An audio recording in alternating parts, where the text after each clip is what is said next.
नमस्कार। आज हम अपने नीच ग्रह की सीरीज में एक और ग्रह को लेकर के उपस्थित हुए हैं और आज का ग्रह बृहस्पति है, जो देवताओं के गुरु हैं। और ये 12 साल में एक दफे नीच राशि में आते हैं। 11 साल के बाद 12वें साल में नीच राशि में आते हैं। तो ज्यादातर इनका स्पैन काफी लंबा है। और क्योंकि पूरे एक साल तकरीबन ये नीच राशि में रहते हैं, तो ये वक्री भी होते हैं, डायरेक्ट भी होते हैं, वक्री भी होते हैं। और कभी ना कभी पाप संबंध भी आ जाता है, कभी शुभ संबंध आ जाता है। तो इनके बड़े विचित्र फल देखने को मिलते हैं। कहावत है, ऐसा कहा जाता है कि अगर बृहस्पति पीड़ित हो तो वो बहुत ही भयंकर रिजल्ट दे सकता है। और मैंने इसका एक्सपीरियंस किया है कि अगर वो वक्री हो तब फिर थोड़ा सा इनके फलित बताना मुश्किल हो जाता है। अब एक चीज देखें, बृहस्पति धनु और मीन के स्वामी हैं और मकर में नीच राशि में होते हैं। तो धनु से तो सेकंड हाउस में है और मीन से वो 11वें भाव में नीच राशि में होते हैं। तो दोनों राशियों से 2 और 11 है। इसीलिए इनको शायद धन का कारक भी कहा गया है। दूसरा हम देखें कि एक स्पेशल योग क्या किसी भी ग्रह के लिए बनता है। एक तो ये होता है कि अगर उनकी नीच राशि का स्वामी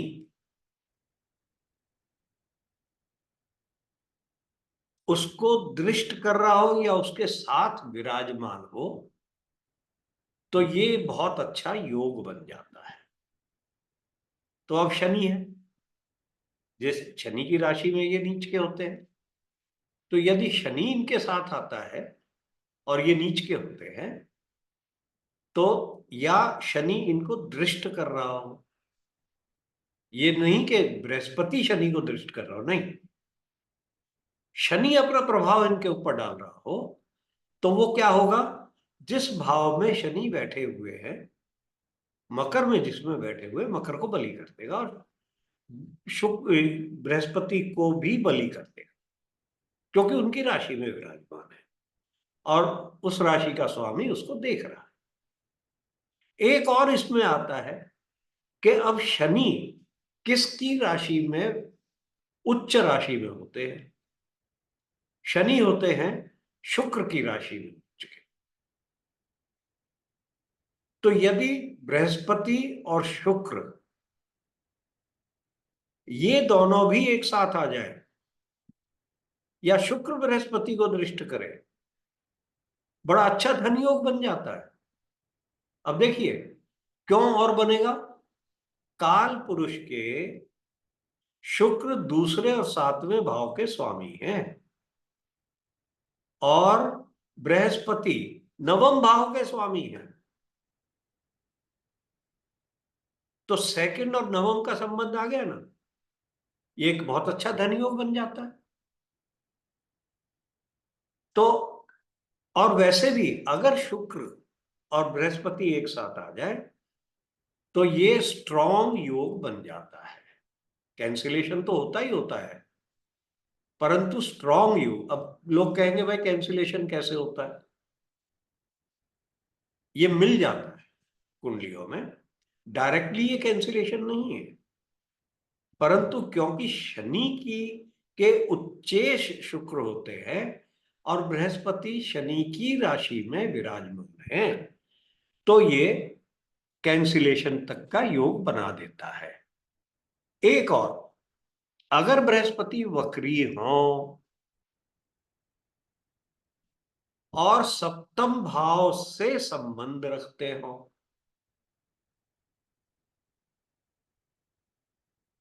तो ये, और पाप संबंध आ जाए, थोड़ा सा भी आ जाए, तो ये एक बहुत आपके कैरेक्टर पर, आपके मैरिड लाइफ पर, सेक्सुअल लाइफ पर बहुत बड़ा असर डाल सकता है।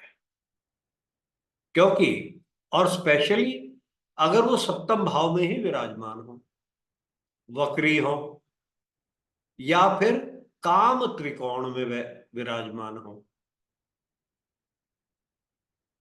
चाहे वक्री हो या ये नीच के हो या ना हो, तब भी वो कर देते हैं। तो ये कुछ ऐसे पॉइंट थे बृहस्पति के बारे में, क्योंकि बृहस्पति को हम हमेशा शुभ ग्रह लेते हैं। वो शुभ फल कब देता है? शुभ फल का ज्यादातर होता है, आप किसी भी मुहूर्त वगैरह में देखेंगे तो लोग कोशिश करते हैं कि बृहस्पति त्रिकोण में आए, 1 5 9 में, तो वो एक अच्छा मुहूर्त, अच्छी शुभ बर्थ वो मानी जाती है। तो ये भी एक अच्छा पॉइंट है, ये देखना चाहिए कि किसी तरह से बृहस्पति 1 5 9 में आ जाए। दूसरा, बृहस्पति को ज्ञान का ग्रह माना गया है, गुरु है ये, देवताओं के गुरु हैं। इनका संबंध अगर अष्टम से आ जाए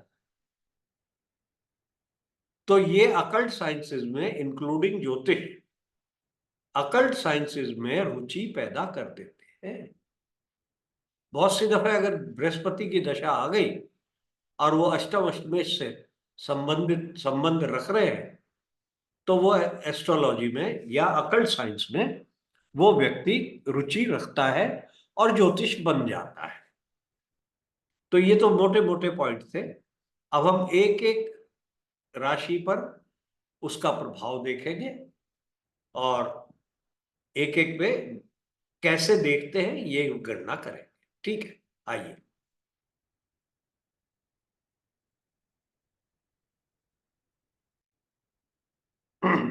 ये पहली कुंडली मेष लगन की हमने ले ली है। मेष लगन में अब बृहस्पति दशम भाव में नीच राशि में होंगे। नवमेष दशम में चले जाएंगे, पार्शल योग कहला सकता है ये। दूसरा, द्वादशेष होकर के ये जब दशम भाव में नीच राशि में आ जाएंगे तो ये पराशरी राजयोग बन जाएगा।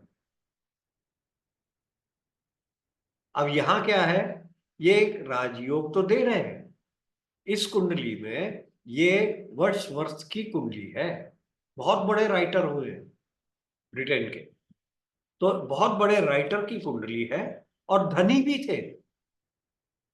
धन का धन का इसको मना नहीं करा बृहस्पति ने कि मैं धन नहीं दूंगा। यहां बृहस्पति डायरेक्ट है, रेट्रोग्रेड नहीं है, 7वें भाव से कोई संबंध नहीं हो रहा। अब हम वृषभ पे आते हैं। वृषभ कुंडली, वृषभ में यहां पर ये अब नवम भाव में अपनी नीच राशि में हो। अब इस कुंडली में देखो क्या सुंदरता आ गई है कि शुक्र बृहस्पति के साथ है और सोने पे सुहागा क्या है कि शुक्र लग्नेश भी है, षष्ठेश भी है। लग्नेश का भी फल देंगे क्योंकि शुक्र पे कोई पाप संबंध नहीं है। अब यहां बृहस्पति नवमेश हो जाते हैं, नवमेश हो जाते हैं, तो ये बृहस्पति हमें अकल्ट साइंस की तरफ ले जाता है। तो ये कुंडली सूजी की है, जो सन एंड मून साइन जिन्होंने किताब लिखी है और ज्योतिष में पूरी रुचि थी और ब्रिटिश एसोसिएशन की ये प्रेसिडेंट अध्यक्ष रही। ठीक है, यहां पर बृहस्पति त्रिकोण में भी मिल रहा है मेरे को, लगन लॉर्ड भी त्रिकोण में मिल रहा है, तो काफी ज्यादा इससे भाग्य इनका अच्छा हो गया। अब देखते जा रहे हैं हम कि नीच के बृहस्पति से घबराने की बात नहीं हो रही है हमारी। अब तीसरी कुंडली पे आते हैं। अब ये तीसरी कुंडली मिथुन की है। अब यहां पर ये सप्तमेश और दशमेश है। सप्तमेश दशमेश होकर के दूसरा इसमें जो सबसे बड़ी बात है, अष्टम भाव में नीच का ग्रह होना, वो पराशरी राजयोग है। ये भी एस्ट्रोलॉजर थे, इन्होंने डॉक्टरेट की अकल्ट साइंसेस में और एस्ट्रोलॉजी में भी इंटरेस्ट था। तो यहां 8वें भाव से कनेक्ट दोनों, इन दोनों कुंडलियों में हो गए हैं। यहां पर शुक्र से या शनि से संबंध नहीं आ रहा। एक बहुत बड़ा राजयोग बन रहा है कि विपरीत राजयोग के 6th लॉर्ड अष्टम में विराजमान है। ये सुपर स्ट्रॉन्ग विपरीत राजयोग मैं मानता हूं। इस पे सिर्फ जो कमी है वो चंद्रमा की दृष्टि है, नहीं तो मंगल इस कुंडली के लिए पाप ग्रह हैं, तो उसमें थोड़ी सी कमी ला दी, नहीं तो विपरीत राजयोग पूरी तरह से बन रहा है। इसके बाद हम आते हैं चौथी कुंडली पे। यहां कर्क, कर्क राशि, ये सप्तम भाव में अब नीच राशि में विराजमान है, पर सप्तमेश नहीं है, ना वक्री है। ठीक है, तो ये कुंडली थी, ये इंटरनेशनल मॉनेटरी फंड के मैनेजिंग डायरेक्टर रहे। अब यहां देखिए, 6th लॉर्ड हैं ये बृहस्पति, 6th लॉर्ड नीच राशि में है, तो इस लगन के लिए भी ये राजयोग बना रहे अगर नीच के हैं तो, नीच राशि में है। और बृहस्पति धन के कारक है और इंटरनेशनल मॉनेटरी फंड के ये एम चीफ रहे, मनी की मैनेजिंग डायरेक्टर रहे, तो उसने कोई गड़बड़ नहीं की है। इसके बाद हम आते हैं लियो राशि में, लगन में। अब लियो के लिए अब ये छठे भाव में हो जाएंगे नीच राशि में, तो क्या कष्ट है भाई, ये भी पराशर का योग है। ठीक है, तो यहां पर भी ये एक्टर थी, एक्टर का कारण दूसरे हैं, चंद्रमा और शुक्र एक साथ है तो वो दे रहे हैं, और शनि दृष्ट कर रहे हैं। इसके बाद अगली कुंडली कुछ ज्यादा इंटरेस्टिंग है। यहां पर आपको अब यहां पर बृहस्पति वक्री हो गए और सप्तमेश हैं, चौथे भाव में राहु विराजमान है इनके उसमें। अब आप गैस करो, ये कुंडली मोनिका लेविन्स्की की है। आपको सारी कहानी पता होगी, जो ये इनके जो एक्स्ट्रा मैरिटल अफेयर थे, तो ये यहां से कंफर्म होता है। मैंने जो रूल बताया कि बृहस्पति वक्री हो, 7th भाव से रिलेशन रखते हो, तो ये थोड़ी सी परवर्शन दे देता है। तो ये लेविन्स्की जी का चार्ट था। इसके बाद अब हम आते हैं तुला में। अब तुला के लिए आप देखोगे कि बृहस्पति अच्छे ग्रह नहीं है। शुक्र की लगन अगर उदय हो रही हो तो बृहस्पति खराब हो जाते हैं, बृहस्पति की लगन उदय हो रही हो तो शुक्र खराब हो जाते हैं। और ऐसे में अगर शुक्र नीच राशि में हो जाए तो बहुत बढ़िया, खराब ग्रह को आपने नीच राशि में बैठा दिया।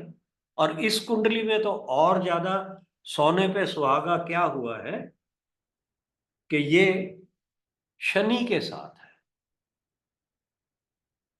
हमने पहले कहा था अगर इनका डिस्पोजिटर इसको साथ में हो, ऊपर से क्या और हो रहा है, शुक्र भी दृष्ट कर रहे हैं जो शनि के उच्चेश है, इनके डिस्पोजिटर के उच्चेश है।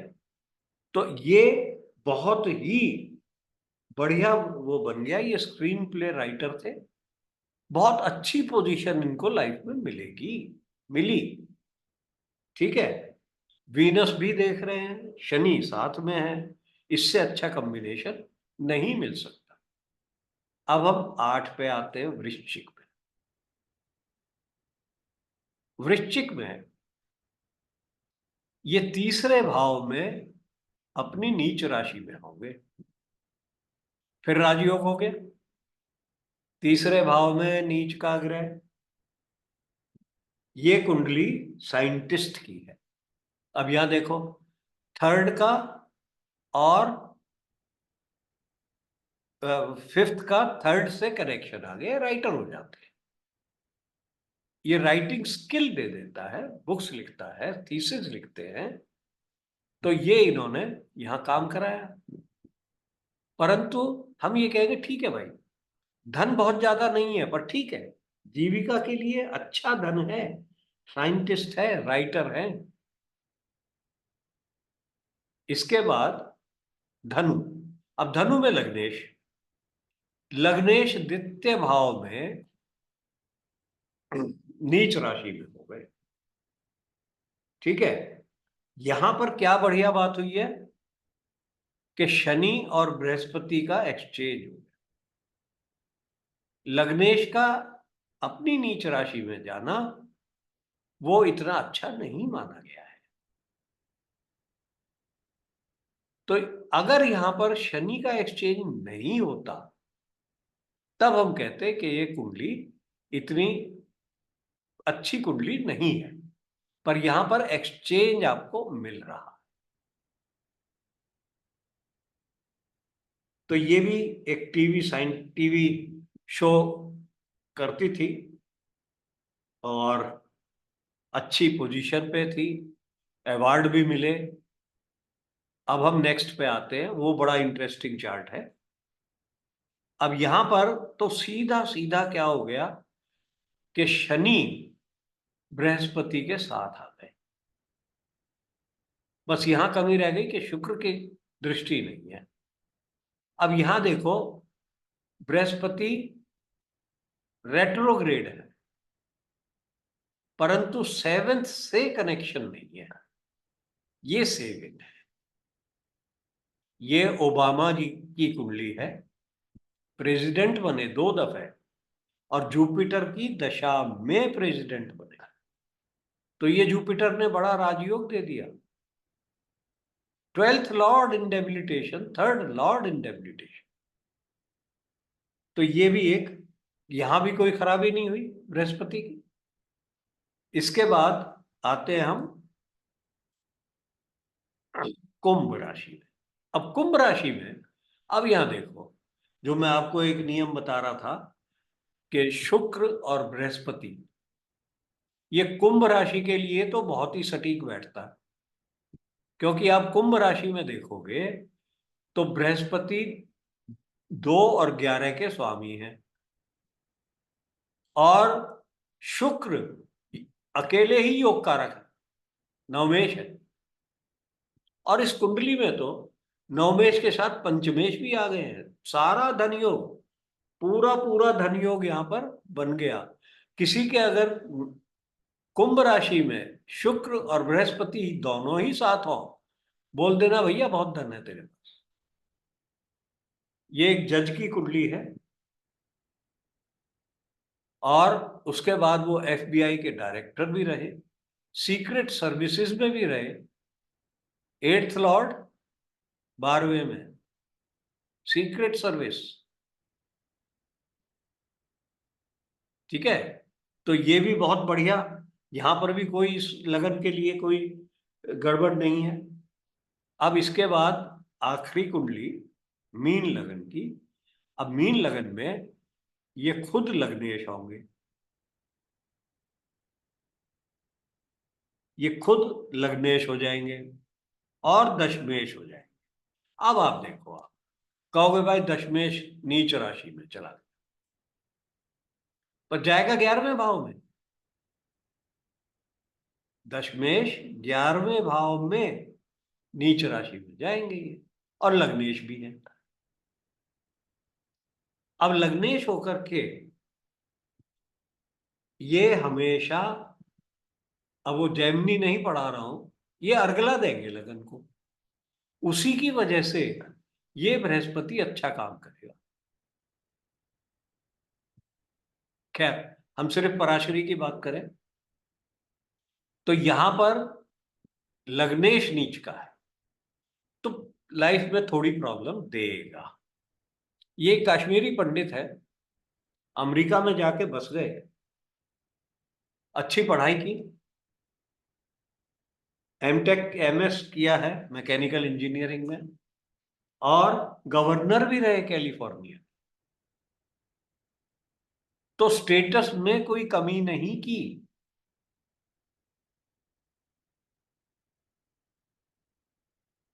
यहां पर भी शनि से या शुक्र से नहीं आ रहा है कनेक्शन, परंतु शनि दशम भाव को देख रहे हैं। ये खराब करना चाहिए था, पर क्योंकि दशमेश अब नीच की राशि में हो गए हैं, तो हो सकता है उस वजह से इनको अच्छी पोजीशन मिली हो। ठीक है, नहीं तो पाइसिस लगन के लिए इसको नीच राशि में होना मैं अच्छा नहीं समझता। तो ये हमारी 12 भाव की विश्लेषण थे। तो हमने देखा ज्यादातर लगन के लिए बृहस्पति का नीच होना खराब नहीं है, केवल जब वो वक्री हो या सप्तम भाव में हो, सप्तमेश हो, तब वो गड़बड़ कर सकता है, क्योंकि देवगुरु और पीड़ित हो। बहुत सी दफा ये देखा है कि देवगुरु नाराज होते हैं तो देवताओं का कहर बहुत जबरदस्त हो जाता है।